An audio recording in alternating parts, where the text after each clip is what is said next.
don't like the way the job's going, you know, the privatisation, because to be quite honest, we could be out of a job.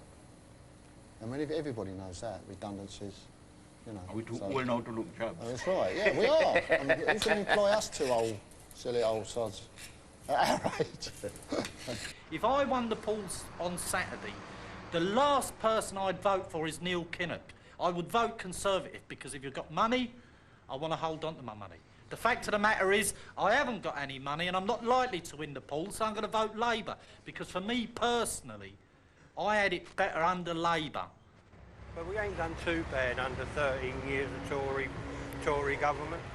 All right, the last 12 months or so, we've been uncertain in our industry because we didn't know, we're not sure whether we'll have a job in the next 10 years or not, or so. Or whether all these RMs that we're working now will end up in our museum at Covent Garden. This garage, apparently we've been told, the governors are waiting for the election. Now, if one party gets in, the changes are on. If the other party gets in, they're off. So, you know, depends on what your interests are, which way you want it to go. But there are a lot of these private firms. You know, everything's going to change. It will change. It's got to change. The Tories get in. Anybody can walk in here and say to us, we want to run that route. There's nothing we can do about it. And we've got some very profitable routes, 28s, 31s, 18s. They earn a lot of money. Now, if a private wants to come in and say, well, I'll run that, and they care to outbid us, and shut this garage, that's how they shut all the others. Yeah, people are down. A lot. Because you know what's going to come. A lot. You know what's coming. You know, and there's nothing we can do about it. We carry on working, get a service out. The only thing we can say is to be good at our job and get our buses out on the road. And then people can't say, well, you don't run a good bus service. We'll run it. Well, they can't say that if we run a good service, which, as far as I know, what we're told from upstairs, we are.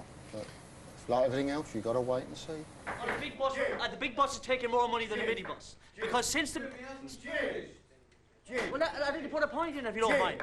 The point I'm trying to make is this, that as far as I'm concerned, this gentleman made a statement here that if you're driving a big bus, you get big bus rate. If you're driving a small bus, you get small bus rate. Why then is it that when a big bus driver comes down and do our rate, he get big rate for it?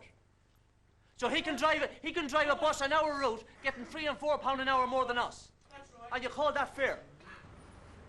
What your employer did was he kept the wolves at bay and he kept the private contractors out, and he kept them out by a deliberate plan. He'd introduced minibuses. How much longer he can do it, if you got deregulation, I don't know. Because if deregulation comes, you'll have every man jack who's got 4 wheels and 6 seats in the back of an old van up and down the Shepherd's Bush Road trying to pick up the punters. That's the reality of deregulation. It's not going to be good for you. We're going to have to oppose it. We want to oppose it. But there is no way, with respect, you can instruct me to go in and seek the same rate for everybody in one it, because I wouldn't be able to do it. And if you give me that instruction, I'm telling you now I'm not going to be able to do it, because your employer won't give it me. Whether you like it or not, the pot is only one size. He will be saying to me, as he is doing elsewhere, why am I paying £4.35, £4.52, £4.64 an hour? There's 2 million plus people out there without a job.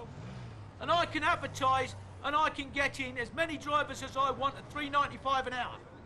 And he's telling me that now. They're bragging about it. I don't like it. It's an employer's market. People are unemployed. Many people are unemployed. The way it is on Capital FM. I tell you something about the result of this election. We are going to win it with an overall majority for 5 years. Not conjecture, absolutely stone cold certain of it I am. Here we are, 10 o'clock, and our view is it's going to be a hung parliament. This election is too close to call. We're saying it could be from the Conservatives short by 10 of an overall majority, to Labour, the largest party, and short by 13 of an overall majority. And the key to this is that there's everything to play for. This is going to be a very exciting night. It throws the whole of the election back to the constituencies. I've had no regrets doing this job.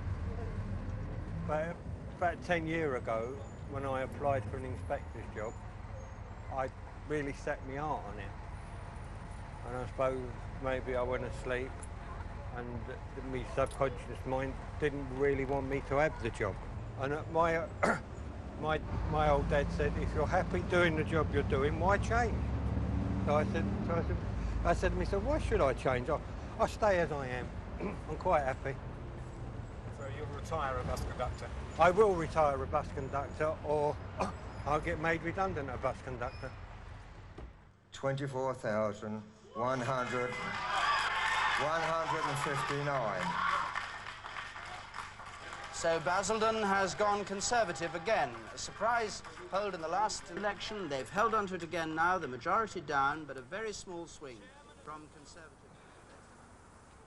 With my stepdaughter in the garage, I don't want her to remain a clippy. I want her to get the driving that she set her heart on doing and maybe become an inspector or maybe get a job inside. I don't want her to end up what I would term a tuppenny bus driver. I want her to near enough try and achieve something with her life, even though I've messed up mine. You think you have? I think I have. I reckon if I'd have stayed, if I'd have shown more interest at school and one or two other things that I tried since I left school, perhaps I wouldn't have ended up being a bus conductor. Norman Stewart Hewson Lamont has been duly elected to serve as member for the Kingston-upon-Thames constituency. Oh, what a shame. That was almost inevitable with the whole of the movement in Nottingham and Leicester. Where are we on the prediction? Well, the prediction now says 332. We've got 543 seats in.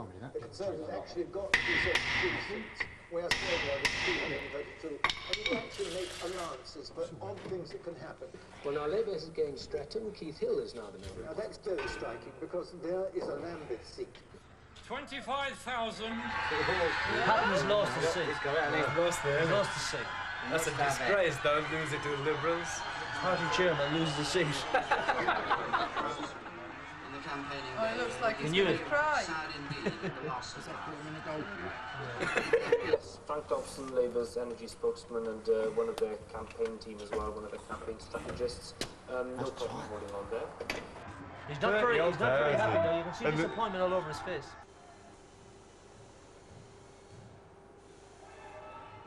So the battle is not yet over. I think he knows it. And it is a battle. He knows it. A battle for the survival of the National Health Service, a battle for proper investment.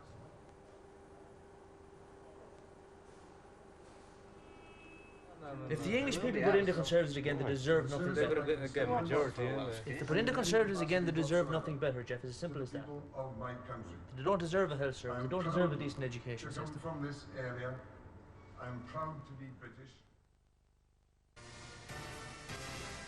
The Conservatives are celebrating their fourth consecutive election win, the first time it's been done since 1822. It looks as if John Major will have a clear majority of 17 seats over all other parties combined by the time the remaining 31 results are in. As he returned to Downing Street, Mr. Major said he was ready to start work immediately on a 5-year term of office. I'm very pleased at the result. It's a result, I think, that has surprised one or two people, but not the Conservative Party. I'm very pleased with it.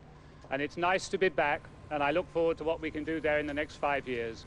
We've set out some very clear, very comprehensive plans for our future to lift us out of recession and to carry out the reforms that we think are right for this country and to build the sort of society that I want to see.